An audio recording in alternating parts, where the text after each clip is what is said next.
ஆண்டவர் சொல்லக்கூடியதான எச்சரிப்பு. அதான் சொல்லிட்டு இருக்கிறோம். சோ இந்த யுத்தம் உச்ச நிலைக்கு போகும். இந்த மலை இருக்கிற இடத்தை அவங்க கேட்டு சண்டை ஆரம்பிச்சாங்க. இந்த மலை இடத்துல தான் முடியும். இந்த மலை கடைசியாக இஸ்ரவேல் கையில போகும். இங்கதான் 3வது தேவாலயம் வரும். இது வருகைக்கு முன்பாக நடக்க வேண்டியதான மிக முக்கியமான சம்பவம் ஆரம்பிச்சிருச்சு.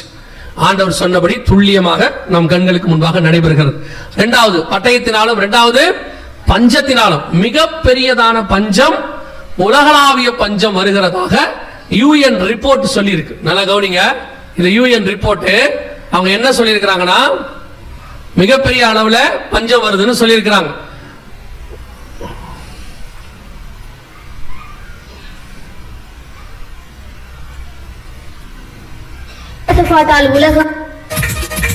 உணவு தட்டுப்பாட்டால் உலகம் பேரழிவை சந்திக்கும் என்று ஐநா பொதுச் செயலாளர் அன்டோனியோ குட்டரஸ் எச்சரிக்கை விடுத்துள்ளார். பணக்கார மற்றும் வளரும் நாடுகளைச் சேர்ந்த அதிகாரிகள் பங்கேற்ற கூட்டம் நடந்தது. இந்த கூட்டத்தில் கலந்து கொண்டு பேசிய ஐநா பொதுச் செயலாளர் அன்டோனியோ குட்டரஸ், பருவநிலை மாற்றம், கொரோனா ஆகியவை முன்னெப்போதும் இல்லாத அளவிற்கு பட்டினி பிரச்சனையை உருவாக்கின என தெரிவித்தார்.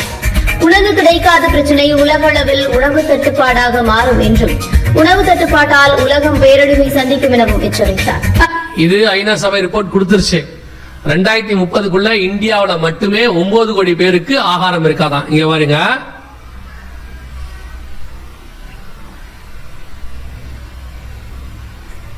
காலநிலை மாற்றம் காரணமாக இந்தியாவில் 2030ஆம் ஆண்டுக்குள் சுமார் 9 கோடி இந்தியர்கள் பட்டினியால் பாதிக்கப்படுவார்கள் என ஆய்வு ஒன்றில் தெரிய வந்திருக்கிறது.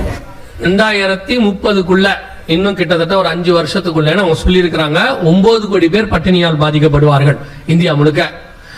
இப்போ உணவு பஞ்சம், உணவு தட்டுப்பாடு, தண்ணி பஞ்சம் எல்லாம் இருக்கு.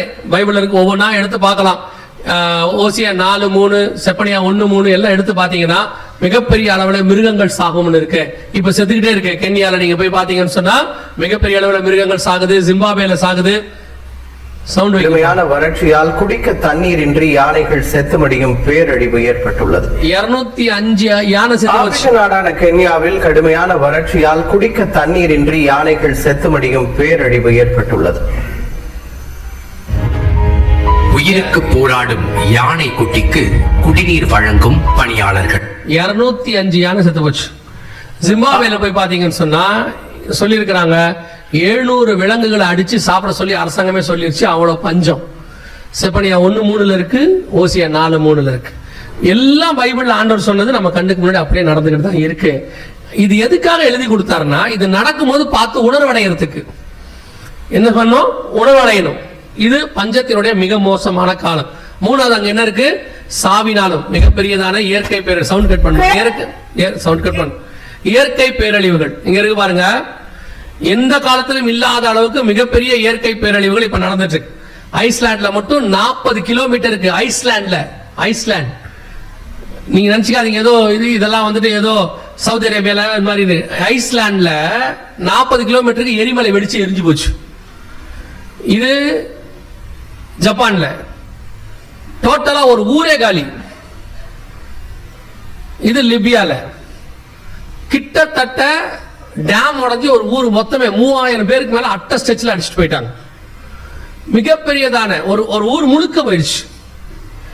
எல்லா காலத்திலும் இல்லாத அளவுக்கு இயற்கை பேரழிவு இப்ப அதிகமாயிட்டு இருக்கு. அது எல்லாத்த விட மிக மோசமாக பூமி அதிர்ச்சி, பஞ்சம் எல்லா பக்கமும் போயிட்டு இருக்கு. இப்ப என்ன சொல்லியிருக்காங்கன்னு கேட்டீங்கன்னா கவனிங்க. இது ஜப்பான் சொன்னது.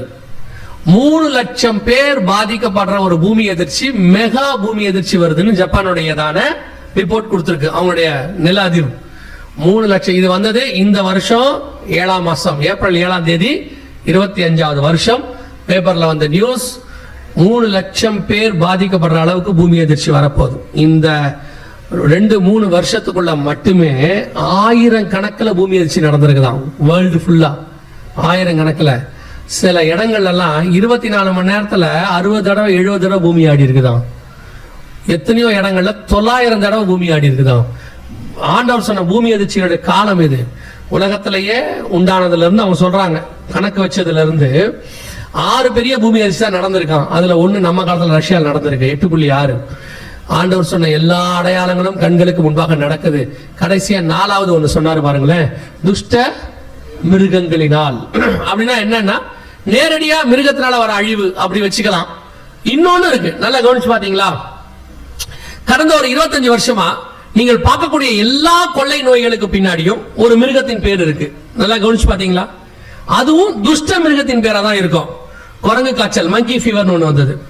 எய்ட்ஸுக்கு பின்னாடி சிம்பன்சி குரங்கு, எபோலாக்கு பின்னாடி வவால், பன்றி காய்ச்சல் கேள்விப்பட்டீங்களா? இப்போ கொரோனா வந்துச்சு, அதுக்கு பின்னாடி வவால். எல்லாத்துக்கும் பாருங்க ஒரு மிருகத்தின் பேர் இருக்கும். இப்ப மட்டும் என்ன சொல்றாங்கன்னா, மிகப்பெரிய அளவுல மிருகத்தினால் பாதிக்கப்படுகிறது உலகம் முழுக்க ஆரம்பிச்சிருச்சான். இப்போ கொரோனாவை விட மோசமான எல்லா தொற்று வரப்போது 20 மடங்கு பெருசு என்னென்னவோ சொல்றாங்க. இங்க பாருங்க, இவங்க என்ன சொல்றாங்க பாருங்க. அதை விட மோசமான மற்றொரு பெருந்தொற்றை எதிர்கொள்ள தயாராக இருக்குமாறு உலக சுகாதார நிறுவனத்தின் தலைவர் டெட்ராஸ் அதானம் எச்சரித்துள்ளார். கவனிங்க, அவங்க அதனால என்ன பண்ணிருக்காங்கன்னா, எல்லா நாடுகளையும் ஒரு மறைவு திட்டம் கொடுத்து ஐநா சபைக்குள்ள கொண்டு வராங்க. உங்க நாட்டுடைய சுகாதாரத்தை நாங்க கையில் எடுக்கிறோம், நீங்க கட்டுப்படுத்த முடியாத அளவுக்கு ஒரு பேரழிவு வரப்போகுது, தேவையான மருந்து இருந்து எல்லாம் நாங்க தரோம், நீங்க இது பண்ணாதீங்கன்னு டோட்டல் வேர்ல்டுக்கு அமைச்சிருக்காங்க. இதெல்லாம் சாதாரணமான விஷயம் கிடையாது, கேட்கறதுக்கு சாதாரணமா இருக்கு. இப்படிதான் 2018 சும்மா சாதாரணமா சொன்னாங்க. இது அதை விட பெருசுன்னு சொல்றாங்க. அவங்களே தான் சொல்றாங்க. பைபிளும் சொல்லுது கொள்ளை நோய்கள் வரும் என்று சொல்லி. கடைசி காலத்தில் நடக்கணும் இருக்கு. 4 வகையான பேரழிவு ஒன்னா வருது. வார், பஞ்சம், இயற்கை பேரழிவு, கொள்ளை நோய், 4 ஒன்னா இருக்கு. இப்போ சமீபத்தில் நடந்த சம்பவம் கவனிங்க. 100 மடங்கு ஆபத்து. கொரோனாவை விட 100 மடங்கு ஆபத்தான வைரஸ்கள் ஆஸ்திரேலிய ஆய்வகத்திலிருந்து மாயமாகி இருப்பதாக அந்நாட்டு அரசு அறிவித்திருப்பது உலக நாடுகளை அதிர்ச்சிக்குள்ளாக்கியுள்ளது. ஏறக்குறைய 315 வைரஸ் காணும்.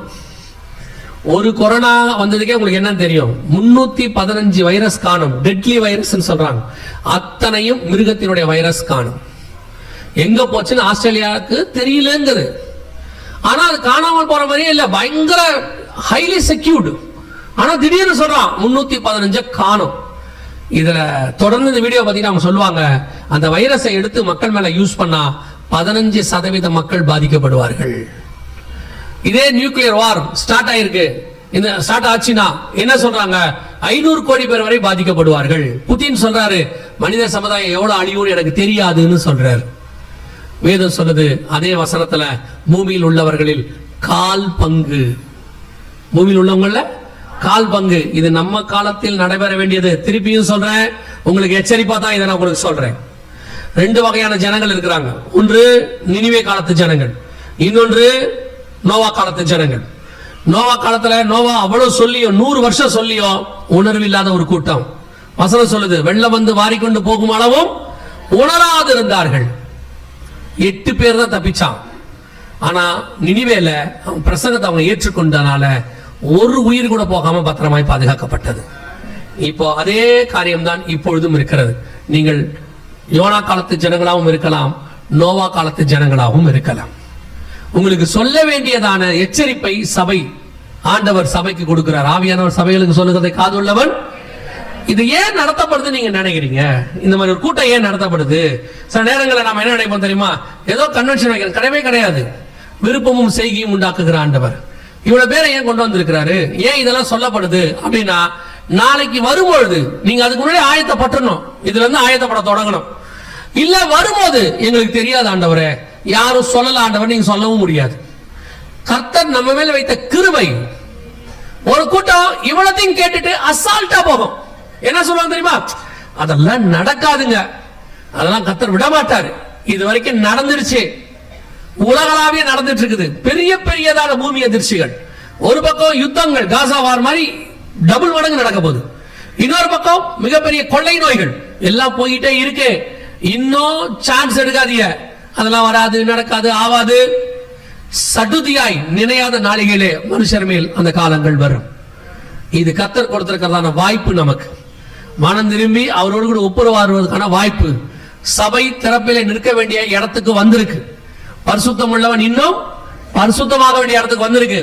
அடுத்து வரக்கூடிய காரியங்களை நீங்க ஃபேஸ் பண்ணணும்னா கர்த்தர் ஒவ்வொருத்தருக்கும் ஒரு கட்டளை வச்சிருக்கிறார். இப்ப எகிப்து முழுக்க வாதை வந்துச்சு. அது இஸ்ரவேல் வீட்டுக்குள்ள வரக்கூடாதுன்னா ஆட்டுக்குட்டி ரத்தம் என்ன பண்ணப்படணும்? பூசப்படணும். பச்சை குளர அந்த 1 வயது உள்ள ஆட்டுக்குட்டி எடுத்து பஸ்கா அடிச்சு பூசப்படணும். அது ஒரு வேலை. அதே மாதிரி இஸ்ரவேல்ல வந்த பஞ்சம் எலியாவுக்கு வரக்கூடாதுன்னா கேரித் ஆற்றங்கரையில போய் தங்கி இருக்கணும். சாரிபாத் விதவையின் வீட்டுக்கு போகணும். அதே மாதிரி தான் ஆண்டவர் சொல்றாரு, இதே மாதிரி வரக்கூடிய காரியங்களில் நீங்கள் பாதிக்கப்படாம இருக்கணும்னா சபை கர்த்தருக்குள் நிலை நிற்க வேண்டும். சபைக்குள்ள கர்த்தர் உலாவணும், வீடுகளுக்குள்ள கர்த்தர் உலாவணும். அப்பதான் அந்த வாதை வீட்டுக்குள்ள வராது. வாதை உன் கூடாரத்தை அணுகாதுன்னா சும்மா சொல்றதுனால மட்டும் நடக்காது. வாதை உன் கூடாரத்தை அணுகாதுன்னு சொல்லிட்டு சாயங்காலம் ஆனா சீரியல் போட்டு உட்காந்துக்கிறது. பையன் ஸ்கூலுக்கு போன உடனே சீரியல் போட்டுறது, அவன் வந்த உடனே வீடியோ கேம்ஸ், இவரு 7 மணிக்கு வந்த உடனே IPL, காலையில இருந்து நைட் வரைக்கும் குடும்பமே டிவிக்கு முன்னாடி உட்காந்துருக்கு. ஆனா சொல்லும் போது என்ன சொல்றது, ஆண்டவர் அதெல்லாம் எங்களை விடவே மாட்டார். அவன் சொன்னா உங்க வீட்டுக்குள்ள ஆண்டவரே இல்ல, அப்புறம் எப்படி நடக்காம இருக்கும்? வீட்டுக்குள்ள ஒரு குடும்ப ஜபம் இருக்கா? ஒரு மணி நேரம் ஜபம் இருக்கா? கூடி ஜபிக்க முடியுதா? கேட்டா என்ன சொல்றீங்க? அது பையன் டியூஷனுக்கு போயிட்டு ஒரு நேரத்துக்கு வரானா, அவர் வேலைக்கு போயிட்டு ஒரு நேரத்துக்கு வராரா, நான் வேலைக்கு போயிட்டு ஒரு நேரத்துக்கு வரேனா, இப்ப நாங்கெல்லாம் சேர்ந்து ஜெபிக்கிறது கஷ்டமா இருக்கு. அவன் இது நியாயம் தான், நான் ஒத்துக்கிறேன். எவனாவது சாயங்காலம் கல்யாணத்துல பிரியாணி போறேன்னு கூப்பிட்டா குடும்பமா போக முடியுதா? முடியலையா? முடியுதா இல்லையா? சாயங்காலம் ஒரு 7 மணிக்கு ஃபங்க்ஷன் வச்சிருக்கா, 8 மணிக்குன்னா காலையில இருந்து ப்ரிப்பேர் ஆகுறீங்க. நீங்க வீட்டுக்காரருக்கு 7 தடவை போன் அடிக்கிறீங்க, கிளம்பிட்டீங்களா, கிளம்பிட்டீங்களா, வந்துட்டீங்களா, எங்க இருக்கீங்க? பையன்கிட்ட சொல்லிடுங்க, டியூஷன்ல சொல்லிட்டு வந்துடுறா, அரை மணி நேரம் முன்னாடியே வந்துரு. இதெல்லாம் விட கொடுமை, மத்தியானம் சோறே வடிக்கிறது இல்ல, வெறும் ரசம். என்னன்னு கேட்டா சொல்றது, அதான் நைட்டு பிரியாணி திங்க போறமே. நைட்டு திங்கிற பிரியாணிக்கு காலையில இருந்து குடும்பம் ஆயத்தமாக்குது. ஒரு பிரியாணி சாப்பிடறதுக்கு ஒரு குடும்பமா இவ்வளவு ஆயத்தம் பண்ண முடியுது, ஏன் ஜெபத்துக்கு ஆயத்தமாக முடியவில்லை? அப்படிங்கிற கேள்வியை நான் கேட்கிறேனே, பரலோகம் கேட்குமா கேட்காதா? கன்ஃபார்மா கேட்கும். ஒரு மணி நேரம் கூட குடும்பத்துல ஆண்டவருக்கு டைம் கொடுக்க மாட்டேங்கிறீங்க. உங்க குடும்பத்தை கொண்டு போய் பரலோகத்துல என்ன செய்யறது? இங்கேயே ஜெபிக்க உங்களுக்கு பிராக்டிஸ் இல்ல. ஆராதனைக்கு வானா தொடங்கி அரை மணி நேரம் கழிச்சு வரீங்க, முடியறதுக்கு அரை மணி நேரம் 10 நிமிஷத்துக்கு முன்னாடியே போயிடுறீங்க. என் ஆத்மாவே கர்த்தரை சோதனைன்ட்டு பாஸ்டர் கண்ண திறந்து அனாதையா நிக்கிறாரு, பாதி போயிருச்சு. நிறைய சர்ச்சில் அதான் நடக்குது, போயிட்டே இருக்கு. அதுல உள்ள வரும்போதே பயங்கர ப்ரீ பிளான்டு. மனைவிட்ட சொல்லி அனுப்புறாரு கணவர், முடியும் போதே வந்துரு, டிராபிக் ஆயிரும், வண்டி எடுக்க முடியாது. என்ன பிளானிங்? ஏன் ஒரு அரை மணி நேரம் இருந்துட்டு போனதா என்ன? ஏர்போர்ட்ல போய் 3 மணி நேரம் முன்னாடி உட்கார முடியுது. பையனுக்கு ஸ்கூலுக்கு அட்மிஷன் வாங்குறதுக்கு 2 மணி நேரம் முன்னாடி போக முடியுது. அதை கூட விடுங்க, ரேஷன்ல 1000 ரூபாய் கொடுக்கறான்னு காலங்காத்தால போய் நிக்கிறிய.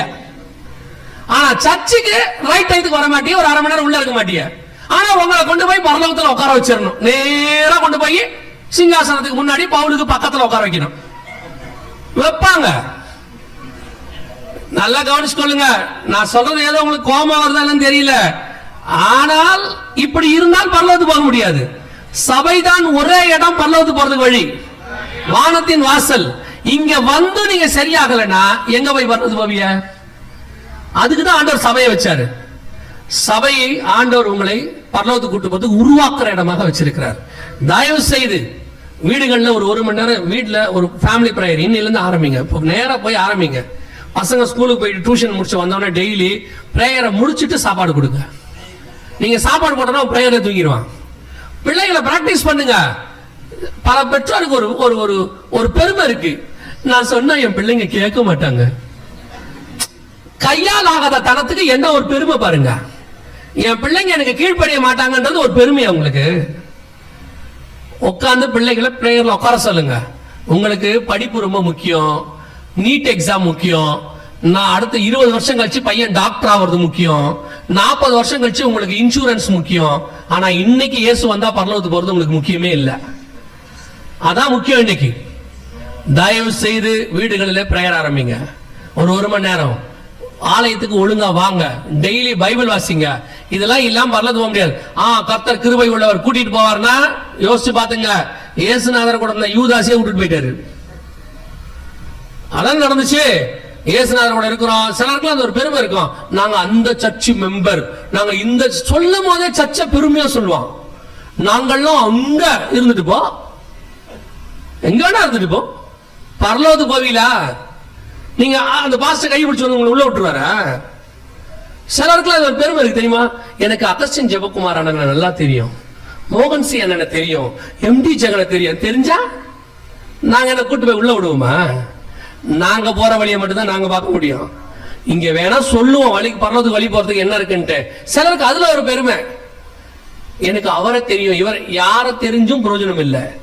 இயேசுநாதரை தெரியுமா? அவர் தான் பரலோகத்துக்கு கூட்டு போகிற ஒரே ஒருத்தர் இருக்கிறார். அல்லேலூயா. ரொம்ப கேர்ஃபுல்லா இருந்து கொள்ளுங்க.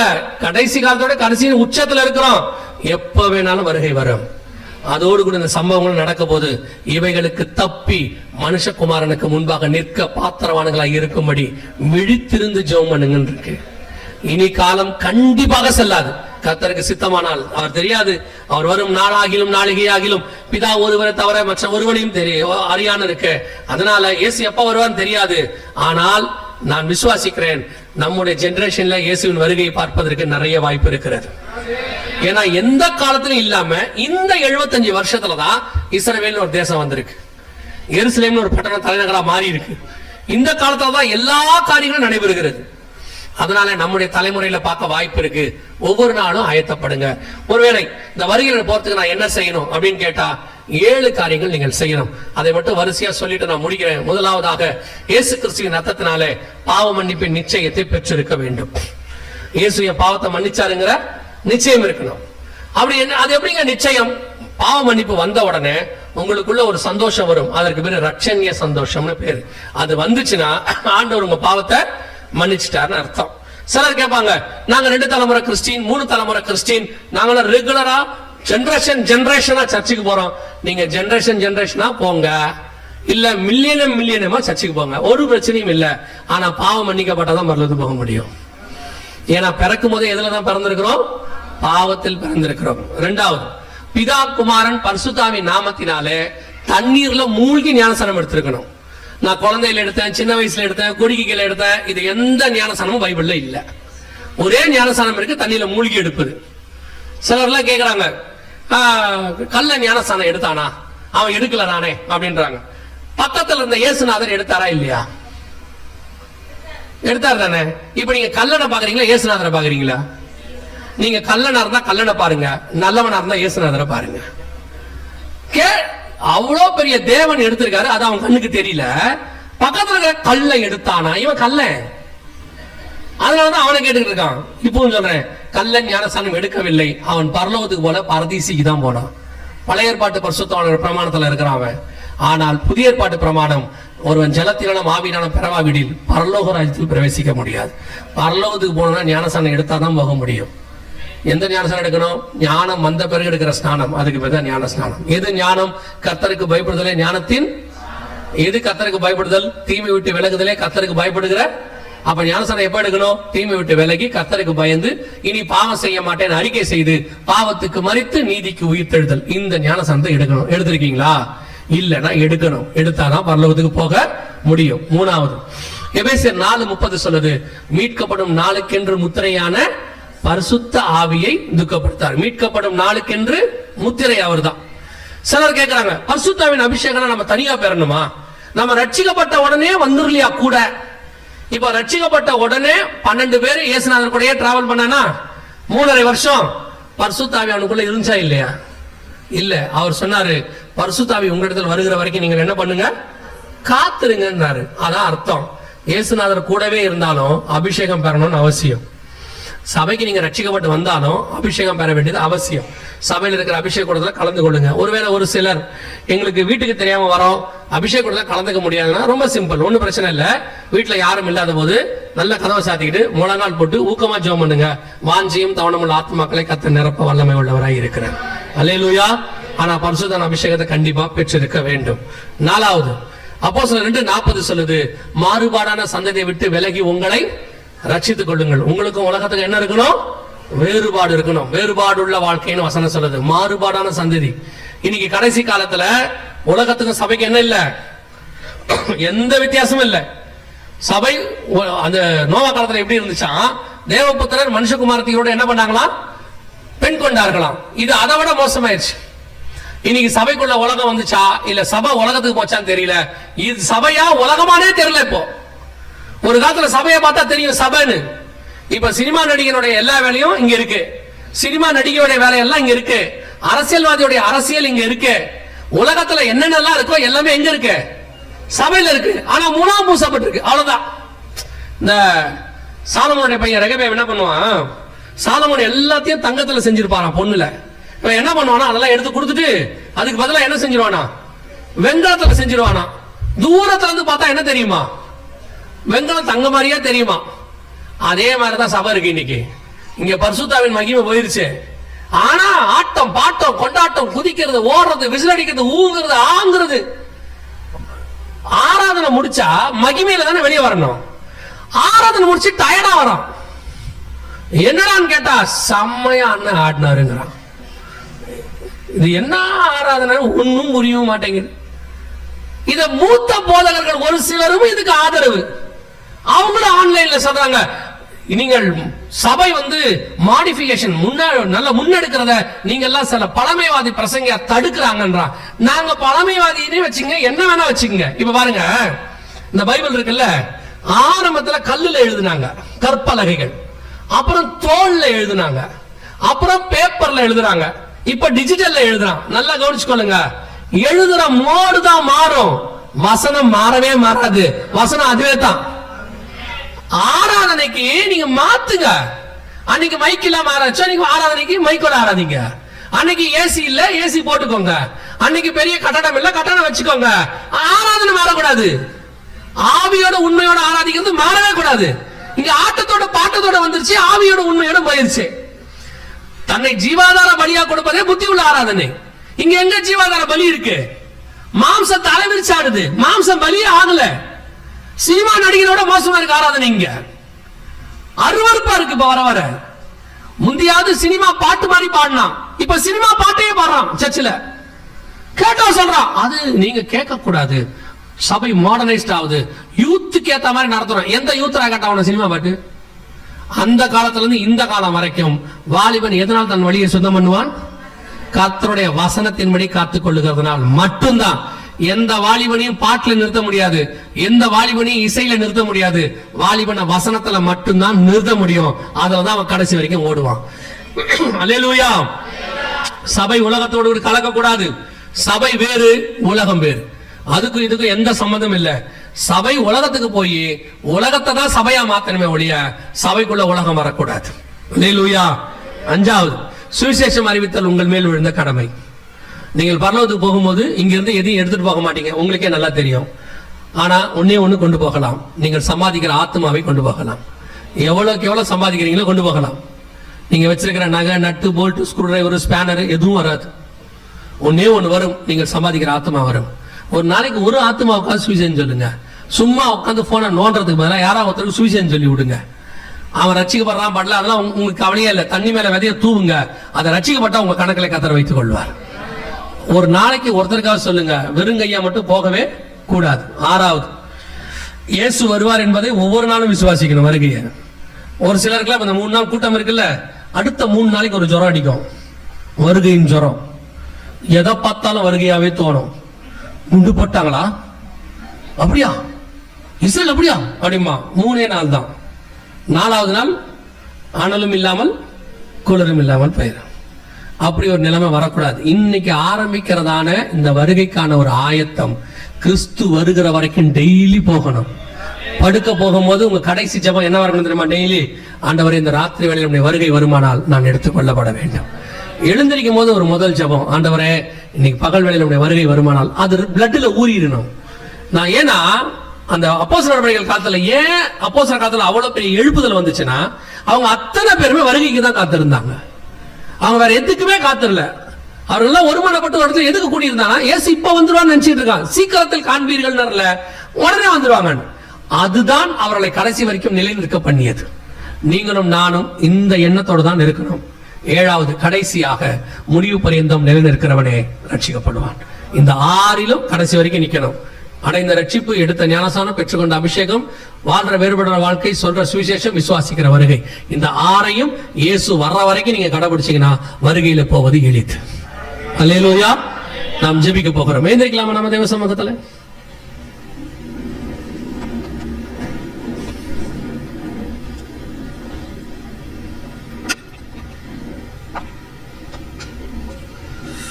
எல்லா கண்களை மூடுவோம். ஒரு காரியம் சொல்ல மறந்துட்டேன். இந்த சுவிசேஷம் சொல்றதுக்கு நாங்க உங்களுக்கு ஒரு வாய்ப்பு ஏற்படுத்தி இருக்கிறோம்.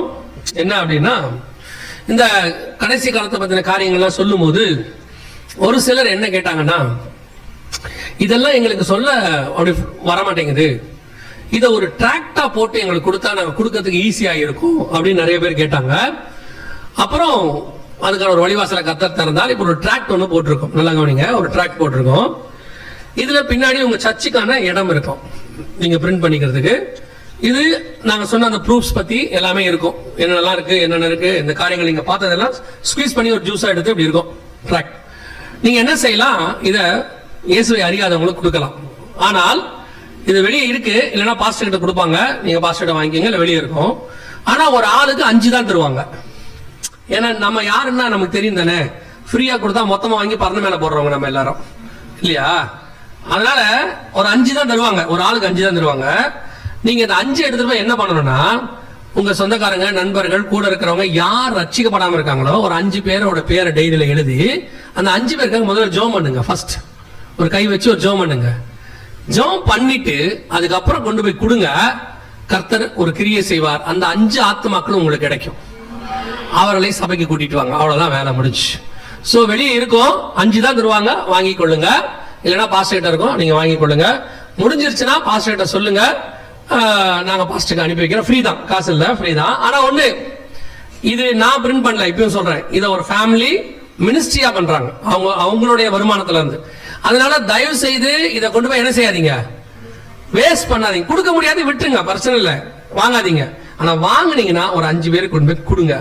இது ஒருத்தருடைய உழைப்பு, அவங்களுடைய தானே வாழ்க்கைக்கு தேவையான ஆதாரத்துல இருந்து எடுத்து இதை செஞ்சுட்டு இருக்கிறாங்க. நான் அடிக்கல, அவங்க தான் அடிச்சு கொடுக்குறாங்க. அதனால தயவு செய்து வேஸ்ட் மட்டும் பண்ணிடாதீங்க. நாம் ஜெபிக்க போறோம்.